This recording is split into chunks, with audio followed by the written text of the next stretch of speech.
पुणे महानगर प्रदेश विकास प्राधिकरणाच्या 3,838 कोटींच्या अंदाजपत्रकाला आता मान्यता देण्यात आली आहे। गेल्या 6 महिन्यांपासून रखडलेल्या या अंदाजपत्रकाला PMRDAचे पदसिद्ध अध्यक्ष असलेले मुख्यमंत्री एकनाथ शिंदे यांनी वेळ मिळाल्यामुळे अखेरीस मंगळवारी मंजुरी दिली। या अंदाजपत्रकात बांधकाम विकास शुल्कातून जवळपास 1,000 कोटींचे उत्पन्न गृहीत धरण्यात आले असून हे अंदाजपत्र मंजूर झाल्याने वर्तुळाकार रस्त्यासह अन्य महत्त्वाकांक्षी प्रकल्पांची कामे आणि भूसंपादन वेगाने होण्याची शक्यता आहे। या अंदाजपत्रकामध्ये सर्वाधिक उत्पन्न विकास परवानगी शुल्कातून गृहीत धरण्यात आले आहे। त्या पाठोपाठ जमीन आणि मालमत्ता विभाग, लेखा आणि वित्त विभागाकडून उत्पन्न अपेक्षित धरण्यात आले असून अन्य विभागातून 189 कोटींचे उत्पन्न मिळेल असा अंदाज व्यक्त करण्यात आला आहे। विकास परवानगी विभागातून 1,099.59 कोटी तर जमीन आणि मालमत्ता विभागातून 2,000.67 कोटींचे उत्पन्न मिळेल असे स्पष्ट करण्यात आले आहे। कायमस्वरूपी कर्मचारी स्थापना, कंत्राटी कर्मचारी मानधन, सेवा सल्लागार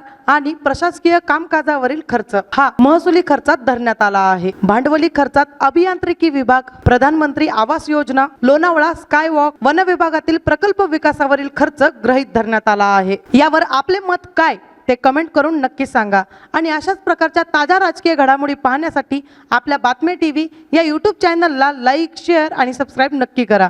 धन्यवाद।